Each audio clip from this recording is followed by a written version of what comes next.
Hello and welcome to episode 25 of the Pokeballs Podcast.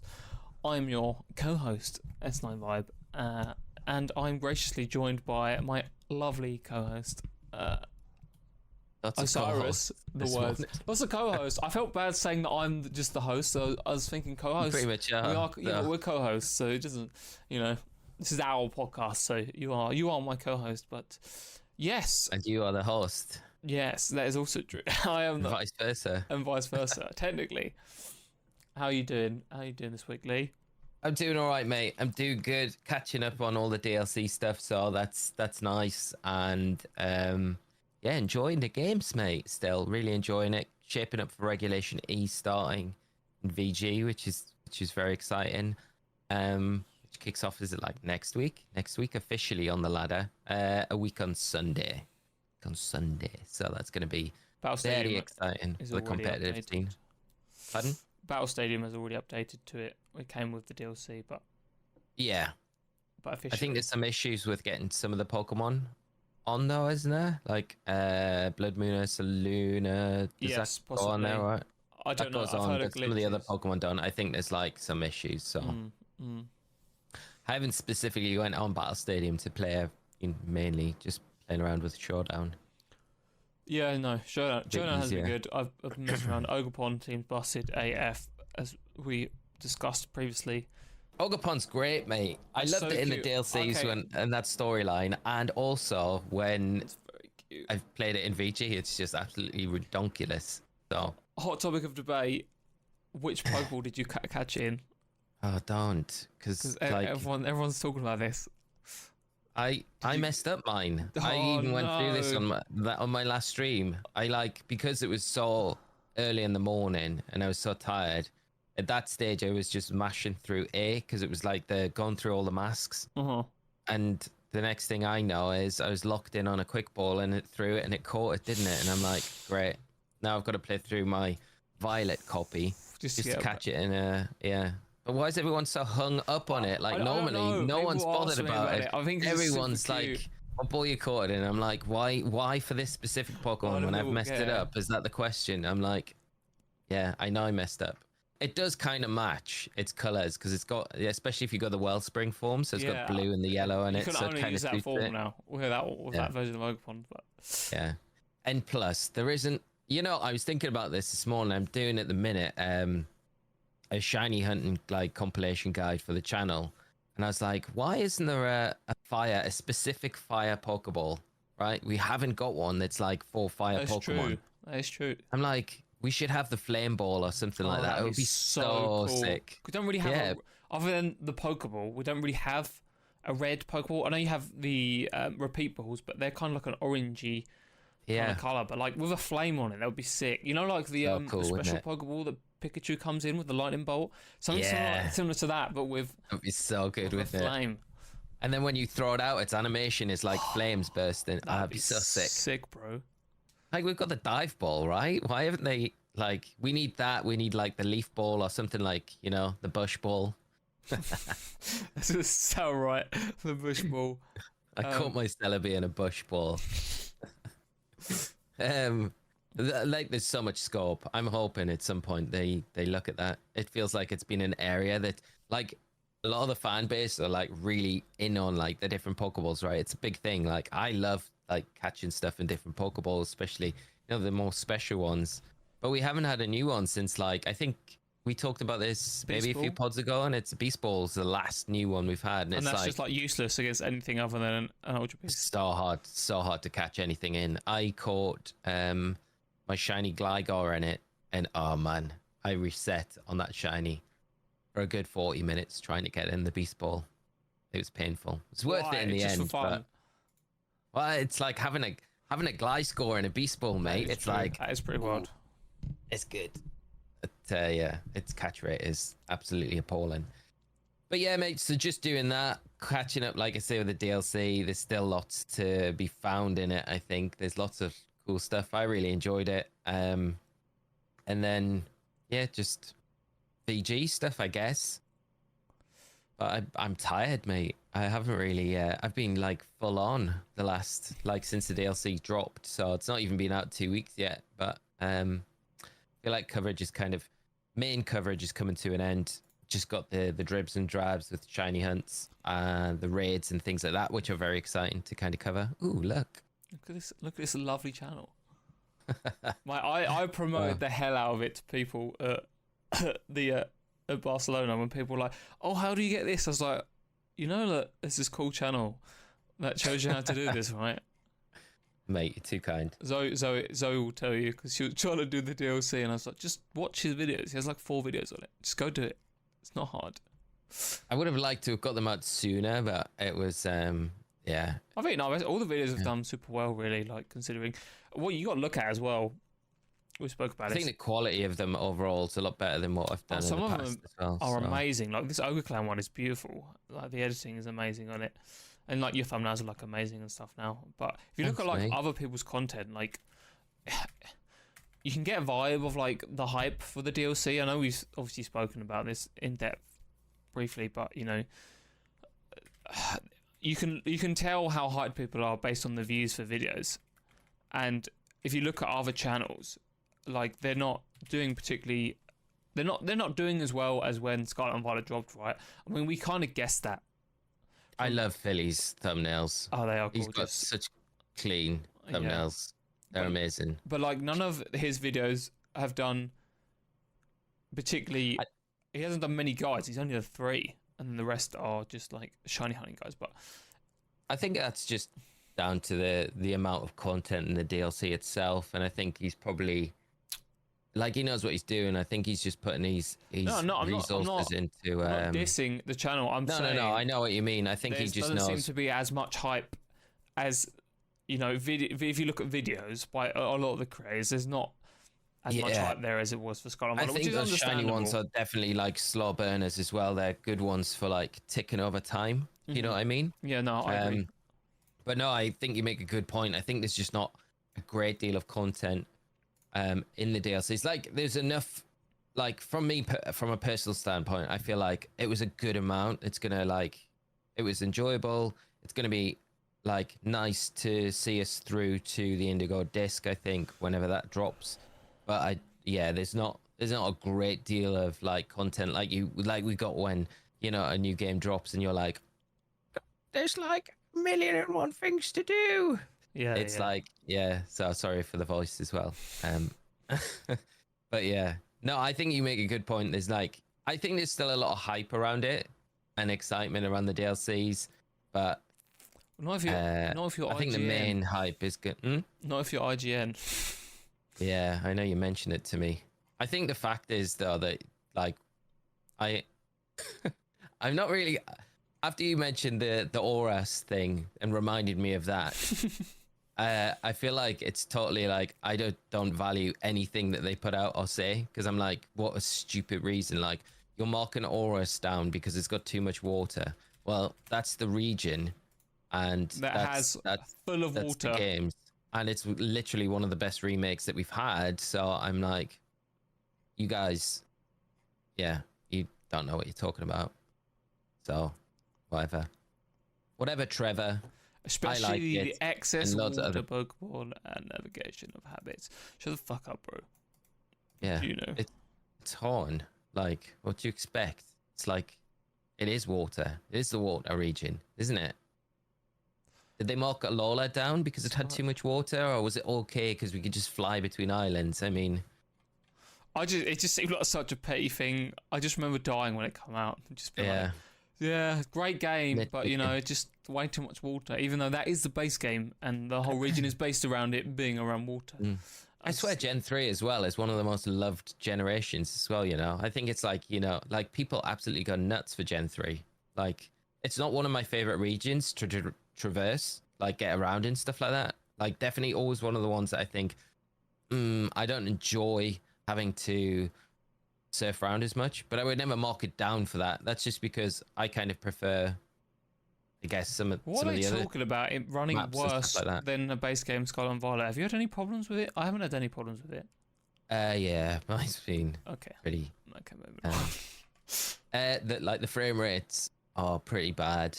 I've had some weird stuff. I mean, you were there on the stream when I was in that perpetual loop of just falling through the floor and it loading. So I've not had anything as bad as that since. But it's nothing like terrible, but it's like it's noticeable, right? I think. And the fact I think there's that weird issue with the tracking trainers that you've battled as well, that was a which weird has come out. Which, you know, if you're like me, I said it in the video about the patch update. I'm pretty lazy. There's loads of trainers that I just completely, if I'm given the option to ignore a trainer, I will opt to ignore that trainer like every time, because I'm like, unless you're going to give me an item or if there's something that I can get from me from doing this, I'm really not that worried. So majority of trainers in Paldea I've left, so I think my trainer tracking is pretty free, allowing me to complete these other things. But you know, if you've 100% complete Paldea, you're going to have issues completing like the Ogerpon, the Ogre clan side quests and some other things in the DLC, which just feels like a huge oversight from Game Freak.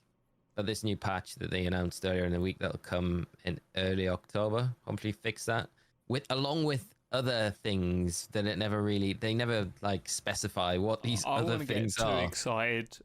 It's not going to be performance. No. I think, mate, honestly, when we were talking about this last week, like I've thought about it a lot more about the resources where Game Freak are putting their resources at the minute, and the potential of them having a release title on a new like Switch successor. I think it makes so much more sense why they're just coasting with Scarlet and Violet and just like getting by, literally just getting by with it and not really worrying too much about fixing certain issues. They'll fix the issues that obviously affect specific gameplay, lots of it and things like that, which we're seeing with the trainer tracking. But you know, performance issues aren't really at the forefront of something that they're looking at, even though it would be a great thing to fix, right? I think their resources are definitely in something else, which will, you know, it's not long until February till we'll find out, I guess, what the next plans are. But I feel like you hit the nail on the head last week with that, so we'll see how it unfolds. I was listening to a podcast, a tech podcast, and I was talking about the Switch and sort of you've gone out focus the success of the Switch and whether or not they need. So they were talking about Tears of the Kingdom, right? And they were discussing whether or not Tears of the Kingdom was meant to launch on the new console. But then they sort of come to the conclusion that maybe Pokemon have realised, because the Switch is still selling units, right? 7 years or 8 years into this release cycle, they're still selling units. And they got a massive backlog of like OLED models. I reckon that they just haven't been able to shift. That's why I was seeing like so many with, you know, the Pokemon Edition one, Tears of the Kingdom one, the Splatoon one. You know, they're just printing these different edition ones onto these OLED models that they've got obviously sitting in a warehouse that they weren't able to shift when they initially kind of did the basic upgrade to that screen. Sorry, carry on. No, it's okay. That's okay. That's a good point. But they were basically saying that I think if you look at it, they've probably looked at it and gone, we don't necessarily need a launch title for the Switch 2. Like, realistically, they could be at a stage now, because they were talking about how, like, you know, we mentioned the Steam Deck coming out. Like, maybe that kind of, not necessarily 100% that, but the Nintendo for a long time, they owned the handheld market, right? No one else came close. Like, obviously you had competitors to it, but like Nintendo have owned it for years, 20 years or whatever. Like the DS has been better than you had the PlayStation, you had the PS Vita, it just wasn't as good as a DS, right? They've just owned it for years. They've owned handheld gaming, and now you've got things like all of these like more powerful handhelds that are coming out, like the Steam Deck, like the ROG Ally, which are more powerful and they can do a lot more stuff because you can run other games. You're not limited just to Nintendo. You can run anything that runs on Steam, right? Because they're essentially just small PCs. And they were saying it feels like Nintendo are probably coasting for a bit, and it's kind of given them a kick up the arse. You know, because again, they'd owned the scene for so long, and you could argue that they essentially got lazy, right? But now you've got all these competitors coming in, and you know, why would you buy necessarily a Switch now if you wanted a handheld gaming device? You've got these other great options out there that, yes, they are more expensive than the Switch, but they do a lot more. They're capable of a lot more stuff. Yeah. So that's why they were thinking, okay, that's probably one of the main reasons they decided to do like an upgrade. But they were essentially saying that, like, it makes a lot of sense to me that maybe they've got into a stage where, like, they like this form factor, right? Realistically, whatever iteration, whatever the new console is, it could just potentially be this, right? Because we know we're going to have backwards compatibility from the old games. And so they were saying they might just be at a stage now where they just, every like 4 or 5 years, they just release a new console or like with better hardware rather than like having to innovate, because as we discussed in the past, like this form factor seems to work, every other handheld device seems to be looking at this type of form factor. Okay, this could probably be a bit more ergonomic, and I'm sure they could adjust things like that. But realistically, in terms of innovation, are they going to do much? Do they need to do much if this works? Why not just, like I said, every 4 or 5 years upgrade the hardware and just keep the backwards compatibility, but then still release new games because why not? And so I think that potentially. And that sort of goes back to the whole idea of the Switch is still selling well. And the whole, if it ain't broke, don't fix it. The biggest selling point for a lot of people for a long time has been, I would buy a new Switch if it was more powerful. Yes, the OLED version came out, and yes, it is better than this one. 100%. It does look way better. When I was at the event, a lot of people actually have the OLED Switch, and they do look way better. IMO. Yeah. It looks less dated as well because the border around the screen is a lot thinner. It's a lot cleaner, isn't it? Yeah. Yeah. And so it just feels like all they really need to do is just improve the hardware, and then they've kind of hit the nail on the head because they've kind of done everything else. I mean, okay, the online system is kind of crap, but it's Nintendo. They're never going to make it good. They're never going to make it useful like PlayStation Plus or Xbox Live, But maybe one day we'll get to that stage. It's come a long way since like the early DS days. Dude, I remember for the DS Lite, I think, having to buy a Wi-Fi dongle, a Nintendo Wi-Fi dongle, just to be able to get online with it. Really? Did you need a dongle for that? I've still got it somewhere. Yeah, I've still got it somewhere. I'll dig it out. It's probably like a rare artifact these days, but yeah, you had to get a Wi-Fi dongle because I think it used the original DS.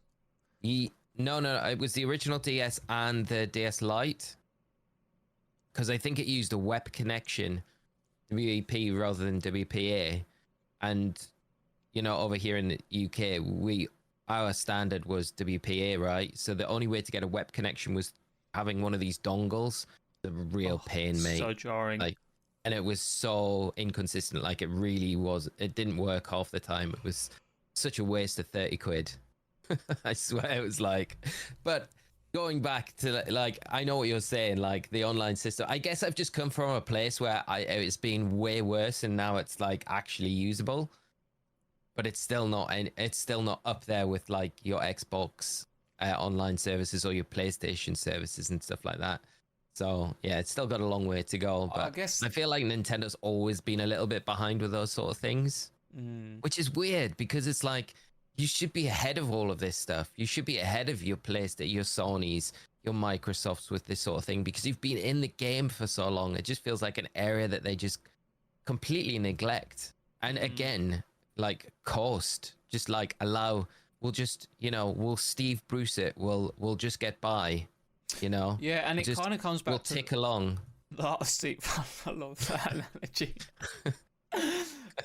Sorry. Little football analogy for all you football fans out there. It kind of comes back to this analogy of like, not analogy, but like, so the Switch Online being bad, right? Another comment they made on this podcast was like, they've kind of taken away the focus of like playing with people. It feels like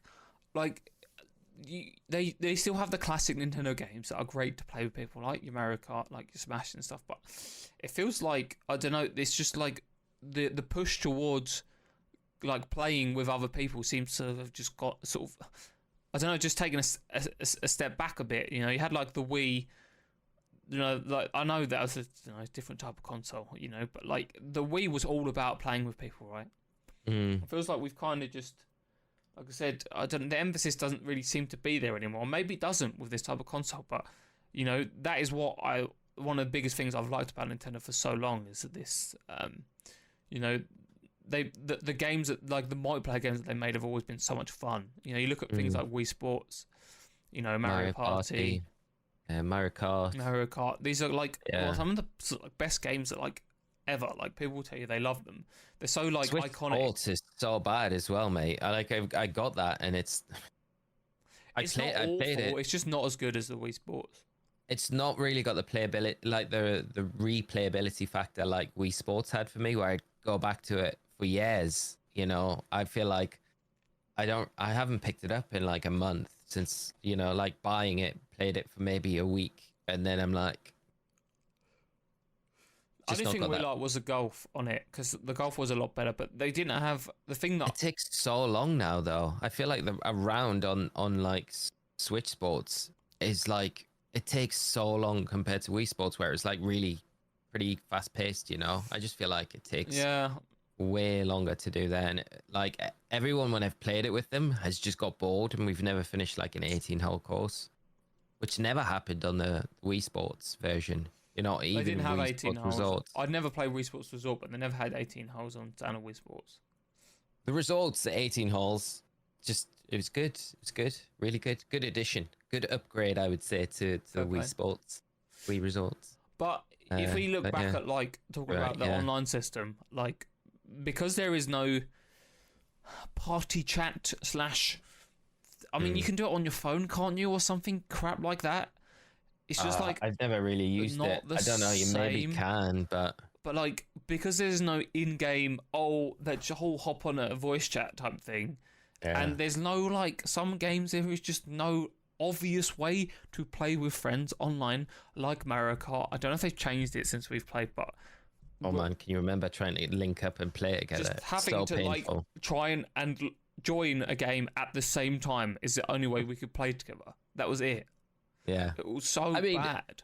Pokemon's like got a good way of doing it, right? The Union Circle's nice. The linking up with Terrorids online. I think Pokemon, like looking at it from just a Pokemon perspective, like Scarlet and Violet, they've done a really nice integration with like online play and linking up with others.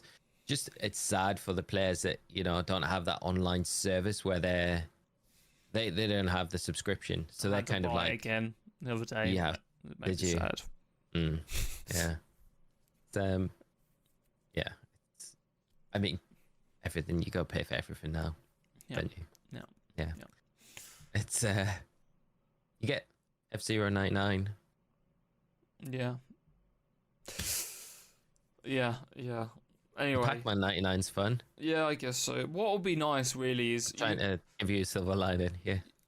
Like I know it's not a lot, but I'd rather pay a bit more on like the DLC packs for like or like the racetrack expansions for like Mario Kart. I'm pretty sure you have to pay extra for them. Like you don't get. Yeah, you gotta have the expansion. You gotta have the plus, haven't you? But with that, you get like the N64, Mega Drive, the SNES. You get the Game Boy Advance, which would be worth it, I think, if you're a Pokemon fan and you got that back catalog of the classic collection. We'll see. Maybe one day we'll get the classic collection.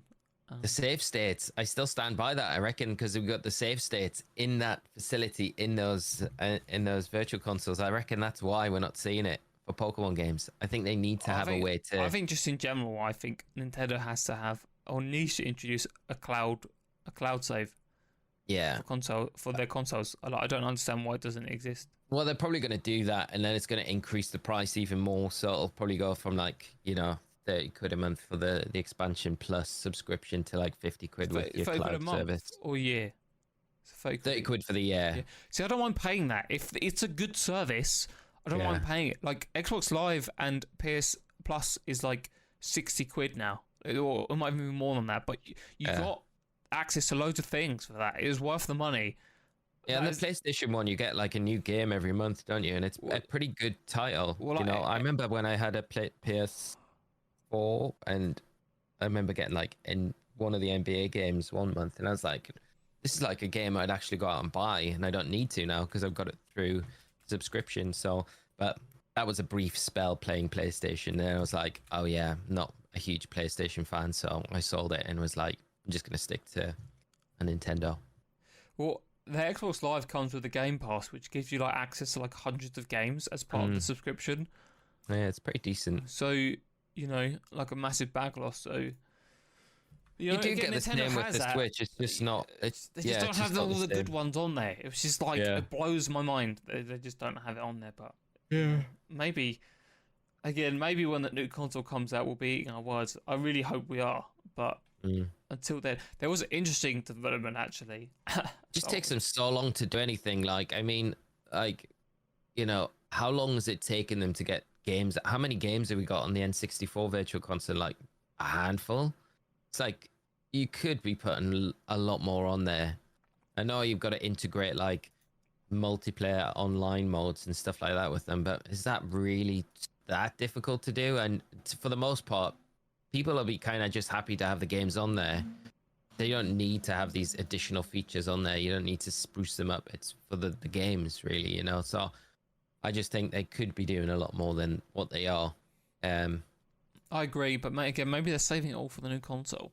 Maybe the new console isn't, like I said, maybe if it is just like a hardware improvement with, you know, maybe with like an OLED screen and stuff, maybe they feel like they need other things to help promote it. Maybe they need to do all this stuff, but we'll never know with Nintendo because they, you know, the Japanese company, they tend to function differently to a lot of Western companies. So yeah, there's very little transparency. Although you say that Sony's a Japanese company, and they're true. I don't know if they have a bit way more transparency with stuff than Nintendo. But maybe it's because they have a stake in Nintendo. Or vice versa, you know.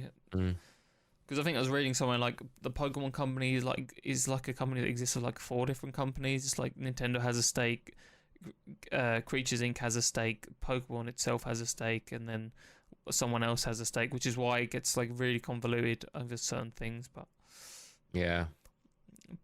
yeah, no, it was interesting because I don't know if you saw this week, Unity come out and made some changes to their policy. Unity is a game engine, for those that don't know.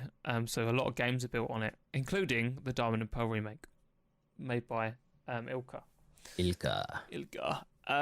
And basically, as of January 2024, they are currently adjusting things. So the huge backlash that they've had, they are charging developers 40 cents for every install of their game that was made with Unity. And so people are working it out, and a lot of these companies have been like, well, we'll be paying you more than we're making, right? And so a lot of these indie dev companies have been like, no, we're not going to use we are shifting. Slay the Spire, they're making a remake, really popular game, indie game. Yeah. They're making a sequel to it, and it was all developed on Unity. And that once Unity come out and said this, they basically put out a statement being like, fuck you, we are going to spend extra time porting it to a new game engine now, because we are not going to pay the money. Like, this is absurd. Because they also went through and backtracked and deleted a lot of stuff from the GitHub repositories that protected like a lot of game devs from shitty stuff like this, so that it's really scummy, and it applies to like all the backlog of old games. It'd be different, people saying, if it applied to new games, like anything that comes out from next year, but it applies to all old games. Well, every how can they even do that? I don't know, but they've had a shit ton of backlash. But people were saying, I saw a meme on the Pokemon subreddit talking about, it was like, you know, the meme was like, is this a good game? Was I a good game? And it was the Diamond and Pearl remake. And then at the end of it, it was like, no, but Nintendo may sue Unity, so it might be worth it. Because like they're now expecting Nintendo to pay for every install of or every purchase of the Diamond and Pearl remake, so, which is an insane amount of money. So knowing Nintendo, this is like, no. Here's a lawsuit. Good luck. And again, it's the same with a lot of these other companies. Yeah, they're like the big boys in the industry aren't going to be opting for that, or they're going to just spearhead straight to cut this off. Not going to play a ball game with that. No, but it's got like Super scummy. You can't put, and especially like, you can't put this back onto like Ilka for BDSP either, because probably bankrupt them. Well, yeah, I think like how many units were sold? It's still sold well. Yeah, I think the biggest problem with it, a lot of the stuff is, from their point of view, if you play devil's advocate, apparently they haven't made money. They've been like losing money. I don't know exactly how the fundamentals and the pricing structure works for game engines, but they've been losing money. So this seems to be a push, obviously, to make sure that they're not losing money anymore. But it just feels like a really scummy way of doing it. Yeah, especially like you say, going like backdating it. I think just restructure your like payment system for developers using it. Weird. I don't think we'll see Ilka make another Pokemon game though. I've got a feeling about that. Yeah. But, I mean, it wasn't necessarily their fault. I mean, it's Nintendo's fault for basically binning it off to them. So, I mean, they basically did what they were told and made a faithful remake. A faithful remake. Yeah, it was very faithful to the original games. Yeah. Just didn't live up. I think a lot of people just had way higher expectations for it than what it was, and I think that was the problem. But as a standalone game, it's not terrible. I enjoyed it, but it was a good game.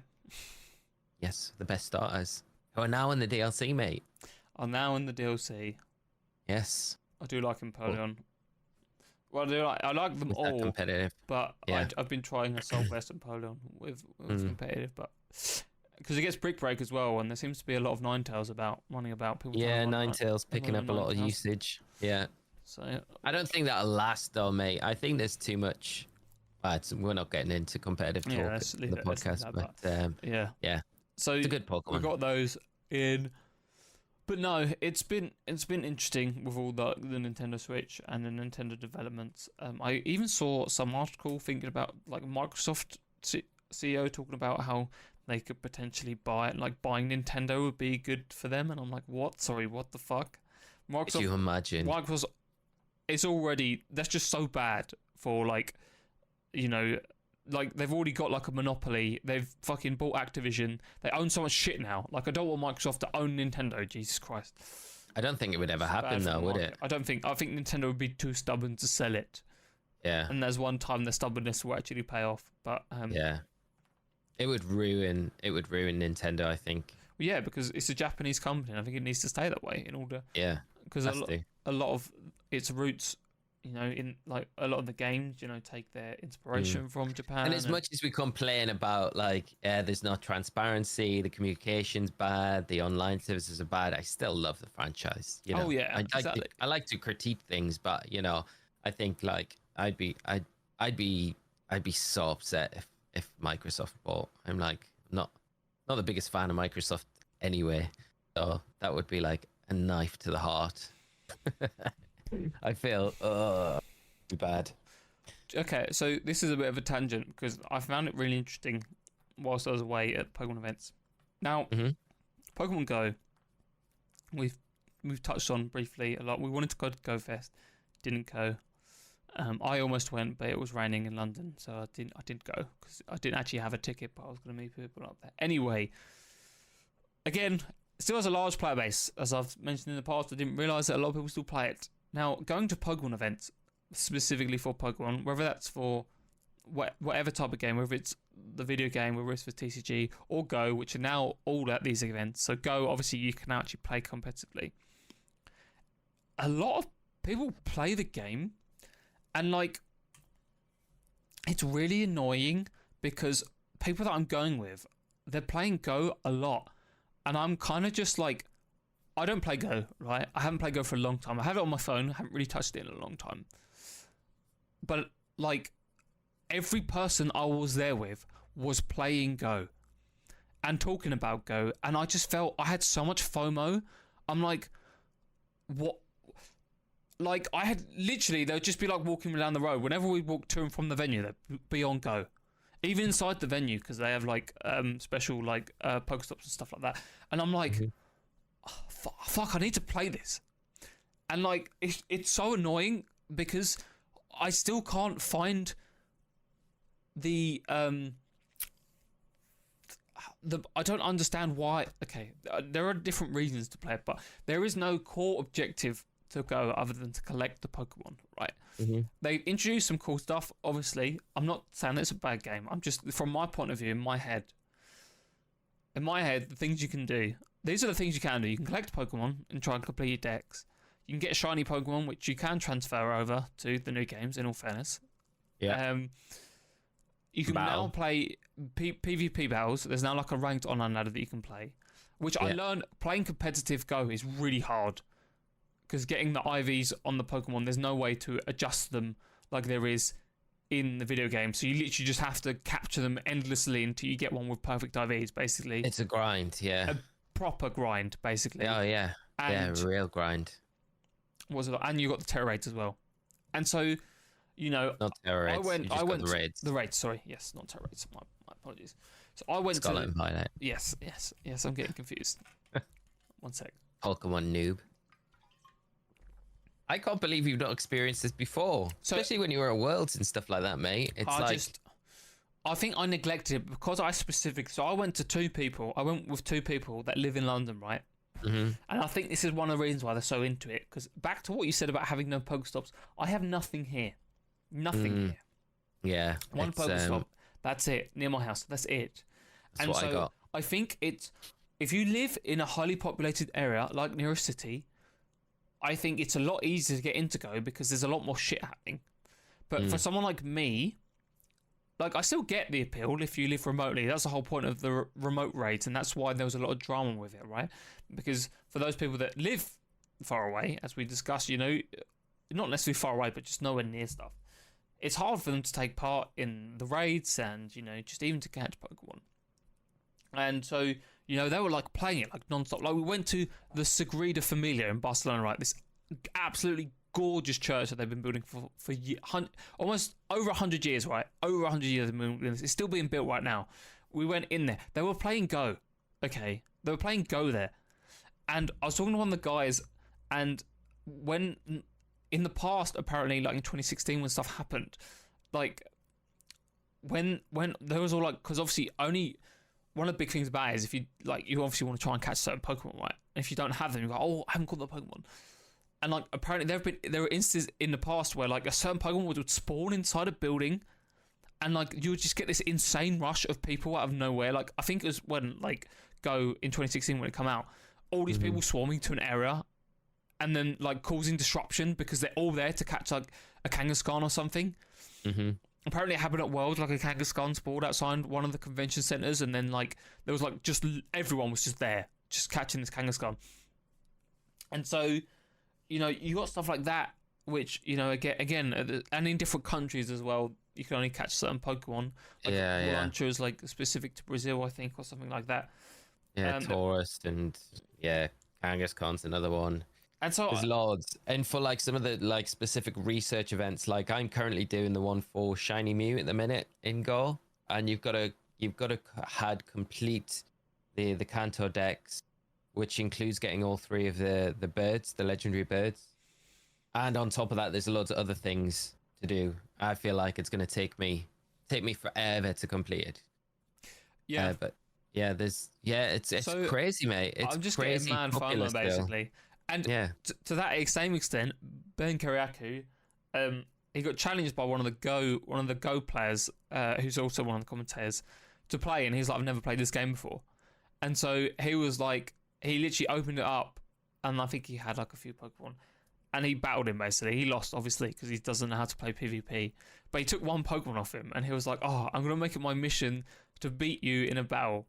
And I'm like, he also experienced the FOMO now, so he's now hooked on it as well. And like I said, I think if I live near a city, like I could get into it a lot more, but it would be easier to get the Pokemon, especially for PvP, because it's like, I think that's the biggest hurdle I have, which you'll have exactly the same.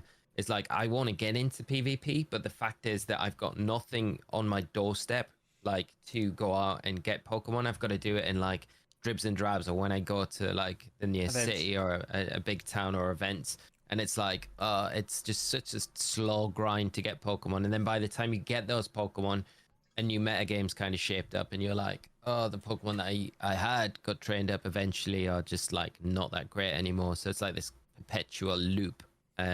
If you don't have something on your doorstep, but you don't have the time to invest into it specifically. I love it as a game though, mate. I think the competitive scene's brilliant, and I honestly feel like it's got legs to go for years. And the Go community is great as well. Like, it does seem really nice.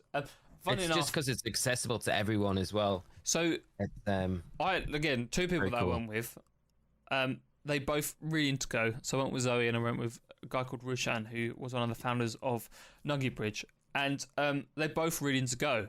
And so they both had the Go devices, you know, the Pokeball Plus Plus. Zoe had the brand new Go Plus Plus Plus Plus Plus, whatever the fuck it's called. And Rushan had a knockoff one of the original Go Plus. And he was saying it's really good. And Zoe was saying that the Plus Plus Plus Plus Plus, whatever it's called, is bad. She doesn't like it. She said the vibrate is super jarring. She said light is really bright. She just said she doesn't like it. She said she bought it. Obviously, it's really good still, but she said she doesn't like it as much. There is like, it'd be nice to be able to like turn those features off, because that they are like, it's true, they are super annoying. But if you've got it in your bag and it's like bad on a hoodie or something like that in your bag, it's not like next to something that's gonna like make the vibrate jarring, then it's not as bad, and you can kind of just leave it to do its thing. But no, I can't. Maybe I just need to go up to London more. Maybe it's an excuse to go up to London more. But I think I do get there, because Rushan was saying that I don't know if other people agree with this, but he thinks that catching the Pokemon is not like the fun part of the game. Nah. So he was like, that's why he bought like the knockoff one, because it does everything that the others do. Does it for you? And like, I'm kind of tempted, because I feel like it would help, because I do find it annoying. Trying to catch the Pokemon. Obviously, it's fun. You know what? A really good thing that I do, I've started to do, is when I drive somewhere, I'll put my Pokeball plus in on the seat next to me, like the passenger seat. Yeah. So they'll be set up, and on my drive, because I drive like through towns and stuff like that. It'll auto spin all the Pokestops, and it'll catch a bunch of Pokemon on the way. So like to and from places, it's really, really handy for that, where you can be like normally I would be like missing out on all of this unless I'm like a passenger. And even then I'm probably not quick enough to get some of the Pokestops, because you go on it such a rate. But the device, it actually picks up like the majority of things, which is like, I find really good for that sort of stuff. But so you might, because you do a bit of driving, so that might be something that be useful for you as well. Especially if you're driving through London, like, because it's such a slow pace anyway, you're going to be able to pick up like a bunch of things. There's a wasp. No. Run. Go. I hate wasps. There's the spawn of Satan. Yeah, it's weird. I just said that and it left. So on the topic of Go, this is why I brought it up. There has been some leaks for a big co-op feature that's in development. This is all come from the Pokemon group on Twitter, so I'll give credit to them. This article mainly talks about how there are a lot of changes, as we talked about, like the raid battles, the PvP systems, like the Go League and stuff like that, for like multiplayer, like the things they've added in. And there's a new update, and this group has been sifting through it. And there's something that's referred to in internal data called party play. And they, according to them, what did I just click on? It allows players. What is going on? Players can view party member locations on their map. They have the option to enable and disable sharing of location and their avatars, and they can get in a party of 4 players initially, and that includes interaction with raids, routes, and challenges. Oh, that's cool. So I don't know if this would be like, if you have a friend that lives in London, you can go interact without buying a raid pass. You go interact with them in raids if you're in a party with them, you know? Yeah. That'd be quite cool. It's a bit like a union circle in Go, I guess, isn't it? The party play feature allows 4 players to team up and share the location with one another. there also appears to be interaction with Pokemon Go's other multiplayer elements like raid battles. So it could be really interesting. Yeah, that is pretty cool. But it's cool. Talking about it, it makes me want to like boot it up now and just start having a look what's around me at the minute. But there's loads of other things that I didn't know about, like fast catching is a thing, and they were trying to show me how to fast catch. Trick. Yeah, and like it's really useful. People spoofing, like I know that's like botting, super illegal. Yeah, I know, but people still do it. Yeah, it's super risky though, because if you get caught, get banned. Like your account gets banned and you lose everything. So it's like it's such a grind to like level up and actually get the Pokemon. It's like kind of not worth doing it, to be honest. It's yeah, I didn't realize as well that, you know,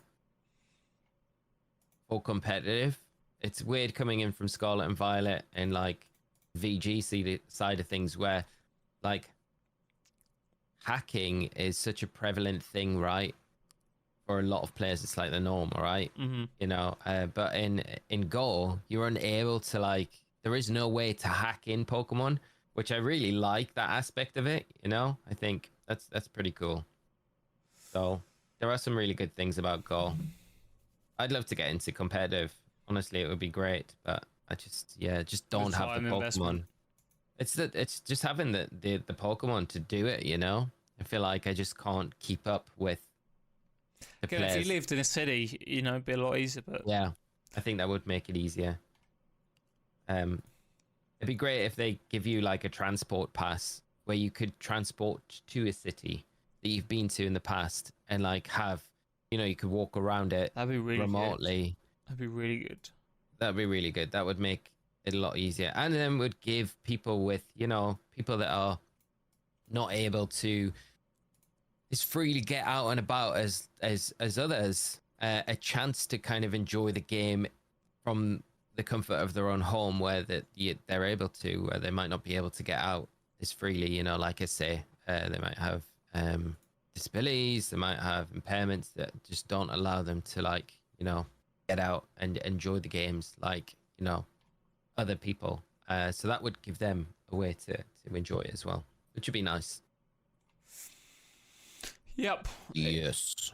We'll just have to wait and see. Like I said, I'm pleased you're on the bandwagon. It'll be good. Well, good yeah, I feel like I need to get into it. One, for the podcast, and two, I just, like I said, the FOMO is just every time I go. If I want to go to events, like, this still going to happen. And like, I'm sure when we go to Lille, like, everyone will be playing it. It seems like everyone's going to Lille as well, which is really exciting. Yeah. Including yourself. So it's going to be a good, fun week staying and traveling together. So it's going to be amazing. But no, I'm excited. Yeah, so I'm going to get into it. I might buy one of those little things. See, you know, just to help me get into it, maybe, I think. Especially when we go to Lille, there'll be loads of places in Lille to do stuff. Oh, yeah. So. That'd be great.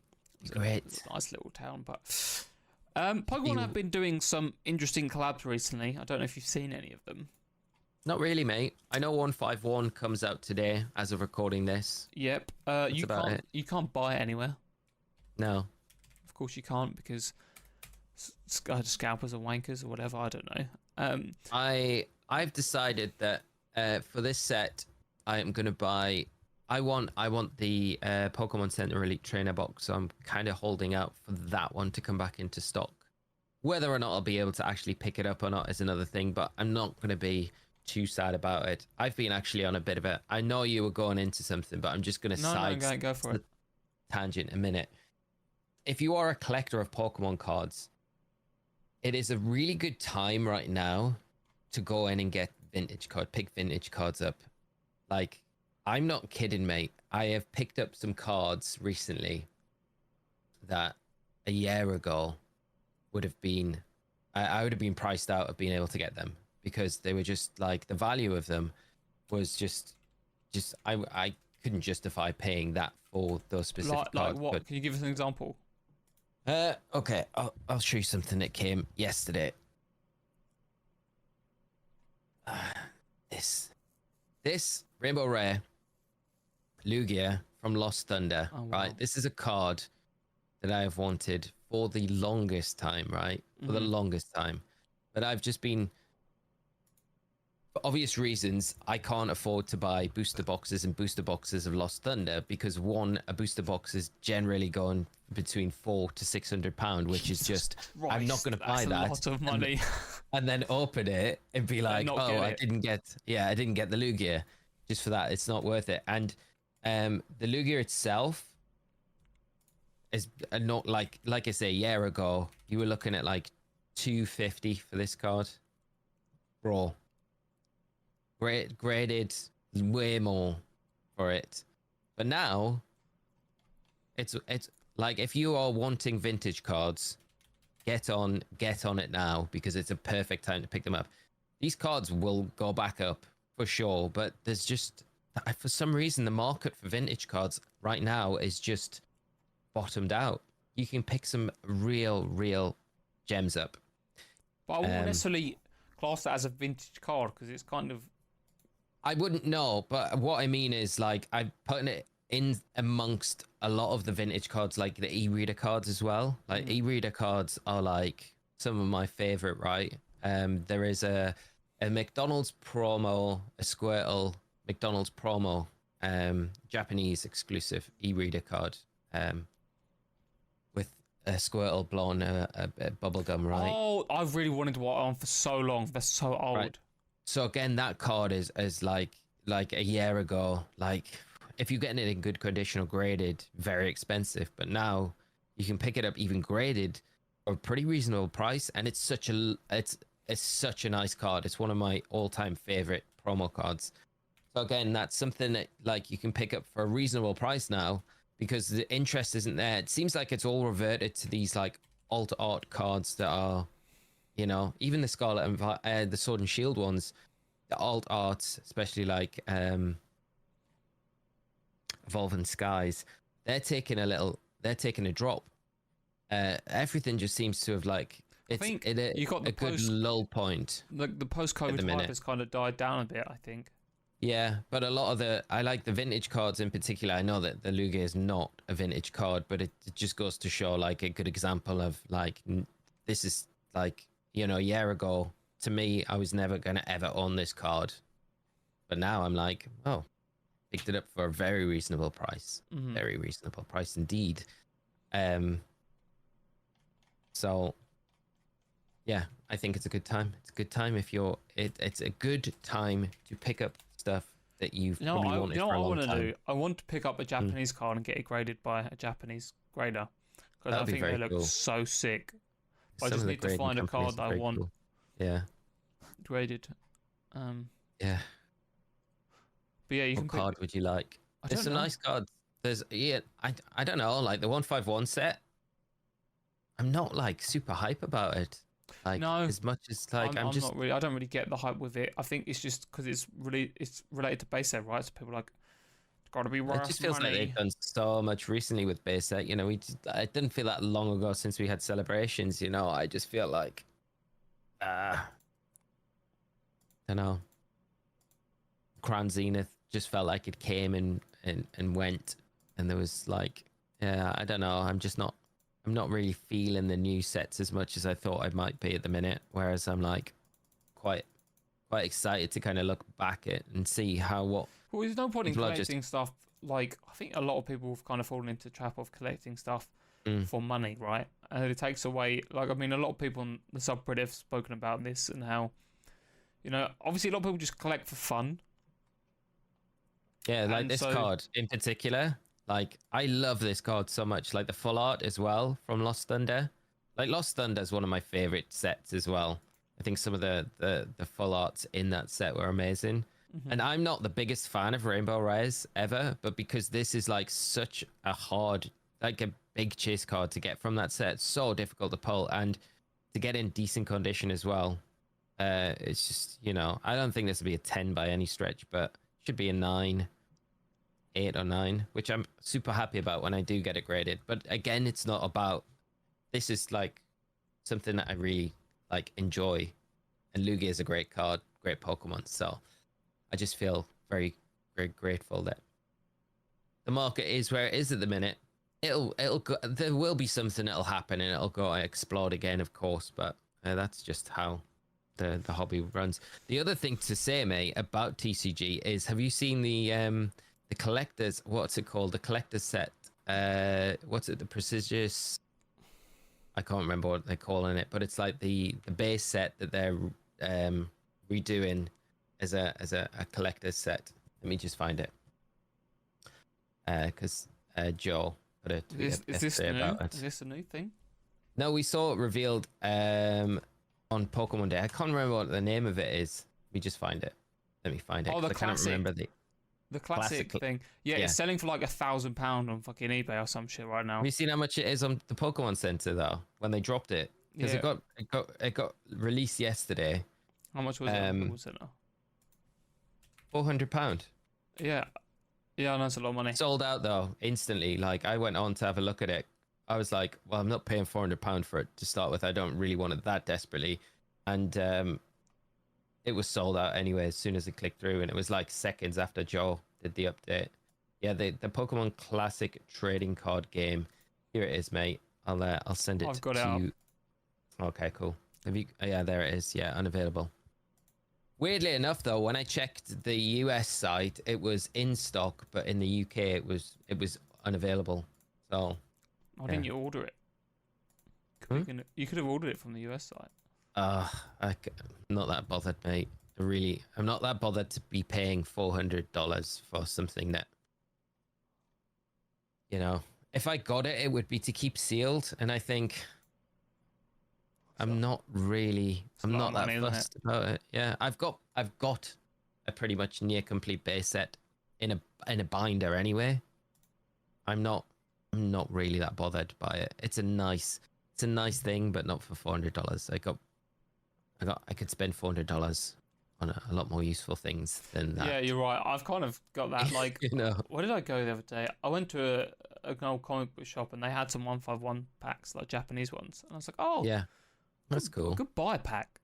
I was like, I think like 20 quid or like 15 quid. It's a lot of money still, but I was like, oh, just buy one pack, and I was like, well, it's a lot of money. I'd rather just spend it on something in the future that I want, Or pick up the singles that you like from that set for probably the same or cheaper price. I think the thing that gets me is, right, like I got this Lugia for a very reasonable price, right? Mm-hmm. And there's some chase cards that I really like from the more modern sets, like Fusion Strike. There's the VMAX Gengar art card. I love that card. It's amazing. Pretty. It's like Gigantamax Gengar, sucking in all the. You've probably seen it. Yeah, it was one of the ones that guy had stolen from the Pokemon factory. Do you remember? Yeah. Like the stack of them. I was like, please just give me one of those. But that's I don't want to pay the money. I know that's what it is, and I'm not saying cards shouldn't be valued at what they are, but it's I'm not willing to pay £150 to £200 for that card. I'm not paying that. No. But that is a card that I want. But it's it just goes in comparison, saying how much easier it is to pull that card still, because Fusion Strike booster boxes are still available, right? But Lost Thunder booster boxes are pretty few and far between, and you're not going to get them for any. But I can buy probably the most difficult sought after card from that set for a fraction of the cost that it costs to get that Gengar card. Is what I mean at the minute. Yeah. I'd love a sealed box of Lost Thunder, but it'd be dangerous because I'd be like, I should open that. I want to rip it. Yeah, it's got some great cards in it. Absolute bangers. It's an absolute banger of a set. It's so underrated. I feel Lost Thunder it really is. Some great full art cards. Yeah, it's weird. It's weird, this motivation for chase cards where how it sort of comes and goes. Is that a sealed case for $750? No, there's. What's that? That's Lost Origin. Oh, okay, yeah. No. Be worth a lot. Don't more. Want that. Yeah, fuck that shit. It's not bad for a case, though. Yeah, but it's still Lost Origin. There's nothing amazing in there, is there? Yeah, you got the gold. Even the Japanese one, damn. Kiss. Selling for £275. Yeah, I've opened the box of that. Over the pandemic, actually, I got a booster box of that. I'm tempted to get I think you can buy a Korean box of Evolving Skies for 50 quid. Well, that's pretty good. To just buy that just to crack, not to keep. The Moonbrian. Just to see if I can get the Moonbrian. Oh no, maybe not then. Oh, that's EV Heroes. That is the white one, isn't it? Yeah, that's EV Heroes is the equivalent. Yeah, oh, yeah, so so that's maybe it's a lot more get. than that then, but still. Have a look for the Chinese one, mate, That's what because I think that's about 60 quid. Is it? Fair enough. Yeah, like, have a look. Chinese. Doesn't really matter, right? It's the artwork on the card. Yeah, it's true. And the print quality probably way better than what we get. Nothing's coming up. It's EV Heroes. Yeah, EV Heroes, not Evolving Skies. EV.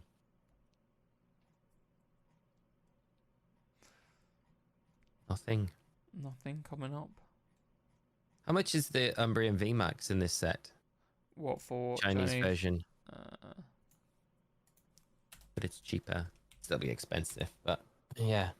We've went on a real wild tangent here. We're flicking through eBay. Excuse me? Looking for cards. This is listed as £1,600. Wow. What's that? The Chinese one, is it? Fuck me. There's a grave one here as well for £3,000. Way more expensive. Never mind then. Yeah, the price has come down quite a bit on that. Even a Korean English one one. is $300. Yeah. £300, sorry. What's that graded one below? What grade's that? 9.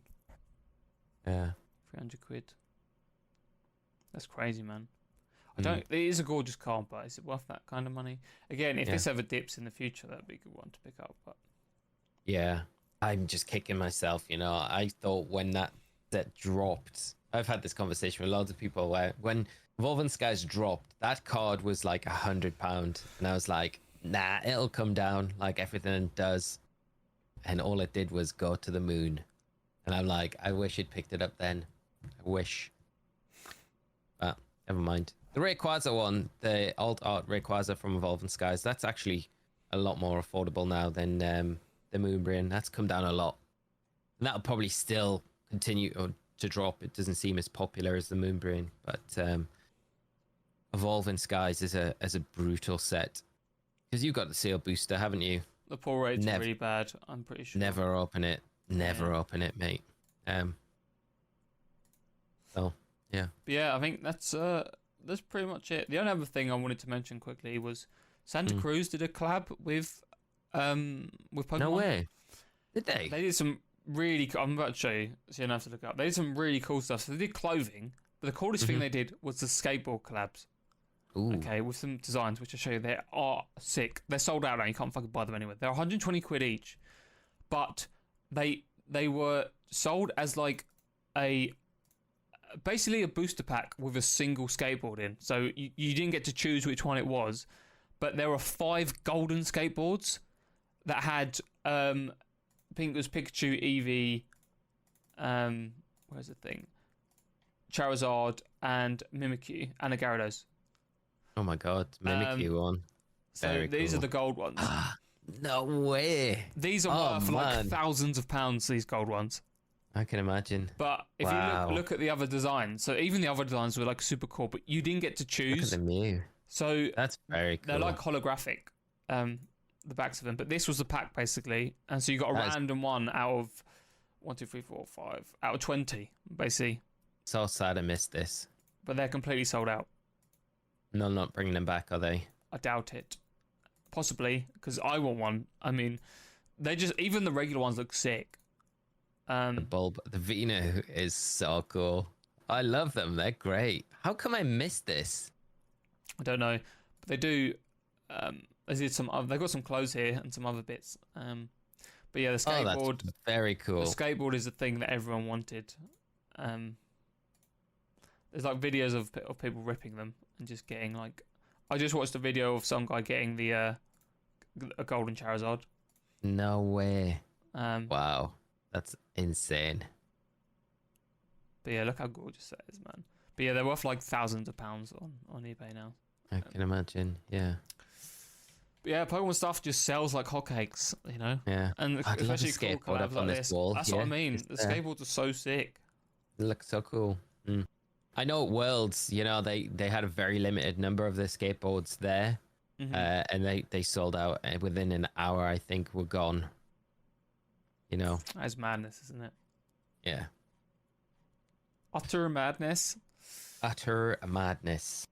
But yes, so that is pretty much it for this week. I don't think there's much else to mention. No, it's been fun, mate. It's been good.